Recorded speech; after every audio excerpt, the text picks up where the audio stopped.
ஓம் சாய்ராம். வணக்கம்.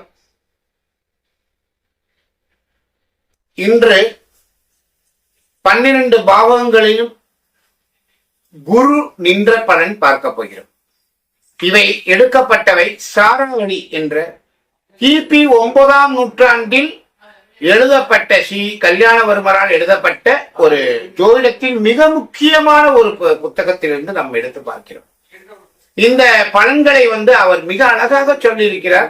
கிபி 9ஆம் நூற்றாண்டில் அழகாக சொல்லப்பட்ட இந்த பலன்களை ஏன், எவ்வாறு, எப்படி சொல்லப்பட்டது, அது எவ்வாறு அது கணிக்கப்பட்டது என்பதை நம்ம ஆய்வு நோக்குடன் நம்ம இப்ப பார்க்க போறோம். குரு என்பவன் ஒரு நல்ல கிரகம், ஒரு நல்லவன், சுப கிரகம். அவன் தான் மிக முக்கியமான சுப கிரகம். நாலேஜ் உள்ளவன், அறிவு உள்ளவன், ஆசான், எல்லாருக்கும் எல்லாம் சொல்லிக் கொடுக்க போறவனே அந்த குரு தான். அந்த குரு லக்னத்தில் இருந்தால் எவ்வாறு இருக்கும், 2ஆம் இடத்தில் இருந்தால் எவ்வாறு இருக்கும் என்பதை சொல்வதுதான் இந்த பதிவு. இது மிக முக்கியமான ஒரு பாடம். லக்னத்தில் குரு இருந்தால், குரு சுபகிரகம் என்பதால் அவன் நல்ல பாவகத்தில் இருக்கும் போது நல்ல பலன்களை தான் தருவான். லக்னத்தில் குரு இருந்தால் அழகான கட்டுடல், கூடுதல் வலிமை, முழு ஆயுள். குரு சுபகிரகம் எப்போதுமே சுபகிரகம் லக்னத்தில் இருந்தால் முழு ஆயுள். நன்கு ஆராய்ந்து செயல்களை செய்பவன். மற்றவர்களுக்கு சொல்லிக் கொடுக்கக்கூடிய குரு தான் செய்யும் போது தவறு செய்வானாம்.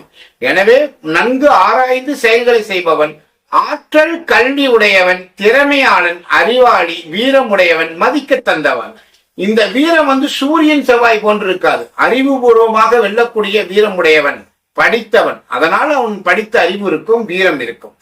மதிக்க தகுந்தவர், படித்தவன் என்றதனால் மதிக்க தகுந்தவர், அனைத்து விஷயம் தெரிந்தவர் அல்லவா.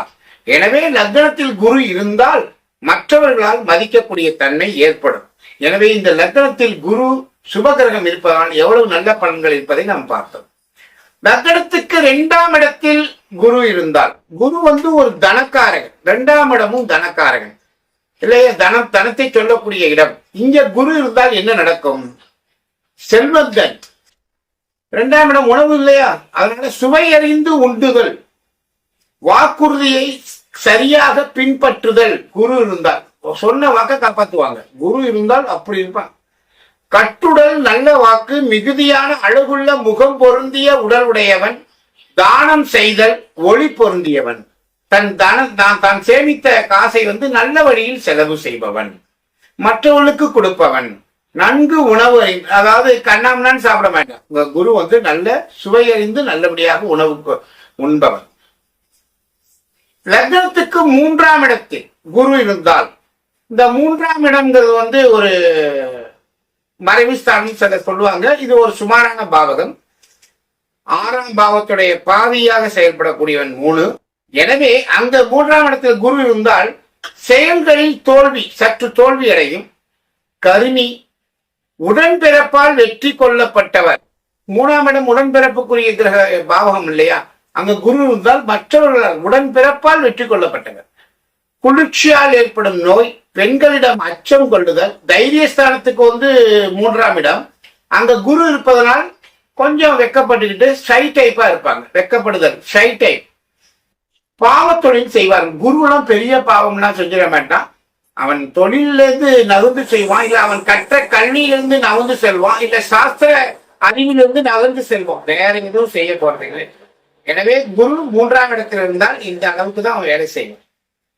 குரு 4ஆம் இடத்தில் இருந்தால் நல்ல உறவினர்கள், அதற்கேற்ற பொருட்கள், வாகனங்கள், இன்பம், அறிவு, அனுபவ இல்லம், அனுபவத்துடன் நல்ல ஒரு வாழ்க்கை, செல்வம், தலைவராகுதல், நல்ல பகைவர்களை வெல்லுதல், இவ்வளவும் இருக்குங்க. அப்ப 4ஆம் இடத்தில் நல்ல வாகனம், சுக்கிரன் இருந்தால் அது ஆடம்பர வாகனம். குரு இருந்தால் எது தேவையோ அந்த அளவுக்கு மட்டுமே அந்த வாகனம் இருக்கும். குருங்கிறவன் ரொம்ப ரொம்ப நல்ல கிரகம் இல்லையா, அதனால அவன் கெட்டு போகாத அளவுக்கு இருந்தால்தான் இவ்வளவு வலு தரும். அவன் வாங்கிய நட்சத்திரம் நல்லவனாகவும் இருக்க வேண்டும். அவன் நல்ல பாவகத்துக்குரியவனாகவும் இருக்க வேண்டும் குரு. எனவே குரு நல்ல பாவகத்துக்குரியவனாக இருந்தால் நல்லபடியாக செயல்படுவான். இப்ப 4ஆம் இடத்தில் இருந்தால் நல்ல பலன் சொல்லிட்டான், வீடு, வாசல், வண்டி, வாகனம் தரன்னு. இப்ப குரு 5ஆம் பாவகத்தில் இருந்தால் நாலேஜ், அறிவு, அங்கேயே குரு வரப்போறார். அப்போ என்ன அறிவு இருக்கும்? இன்பம், மக்கள் பேரு.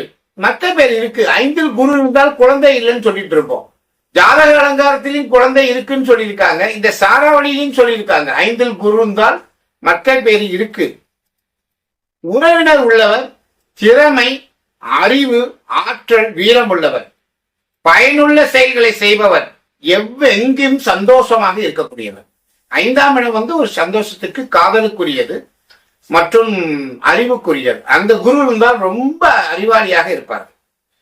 6ஆம் இடத்தில் குரு இருந்தால், இங்கதான் 6ல குரு இருந்தா மறைஞ்சு போச்சுன்னு சொல்லுவாங்க. மறையாது. அதோடைய தன்மை எந்த அளவுக்கு செயல்படுதுன்னு பாருங்க.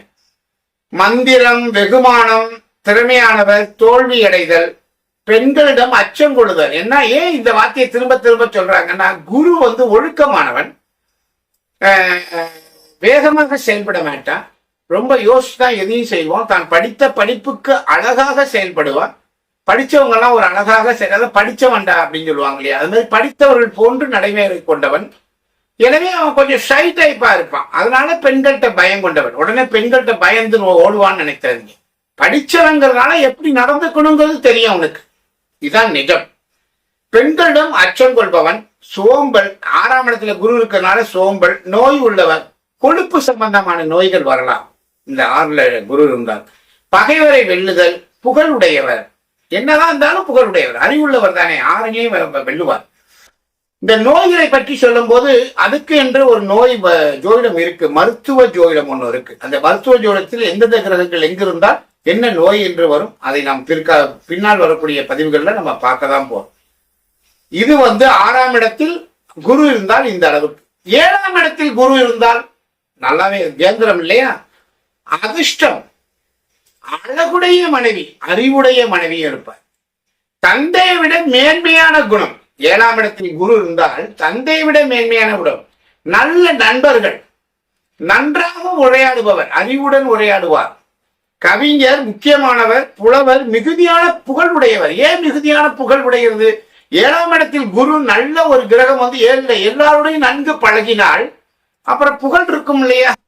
நல்லவனாக இருக்கா, அறிவாளியாக இருக்கா, எல்லாருடையும் நன்கு பழகுபவன் என்றால் கண்டிப்பாக புகழ் இருக்கும். அதனால் நல்ல அதிர்ஷ்டம் இருக்கும், அறிவு வளரும். நல்ல மனைவியை 7ஆம் இடத்தில் குரு இருக்கிறாலும் நல்ல மனைவியை கண்டிப்பாக அடைவார்கள். லக்னத்துக்கு 8ஆம் இடத்தில் குரு இருந்தால், இப்ப 8ல குரு மறைஞ்சு போச்சுன்னு சொல்லுவாங்க இல்லையா, இதை கொஞ்சம் கவனம் பண்ணிக்கங்க. குரு நாலேஜ் உள்ளவன், அவன் மறைந்து செயல்படுவான். 8ல இருந்தான் சில விஷயங்கள தோத்து போவான், செயல்பட. படிச்சவங்களுக்கும் யானைக்கும் அடு சேரக்கும் சொல்ற மாதிரி படித்தவர்களுக்கும் ஒரு நேரம் தடங்கள் ஏற்படும் இல்லையா. செயல்களில் தோல்வி.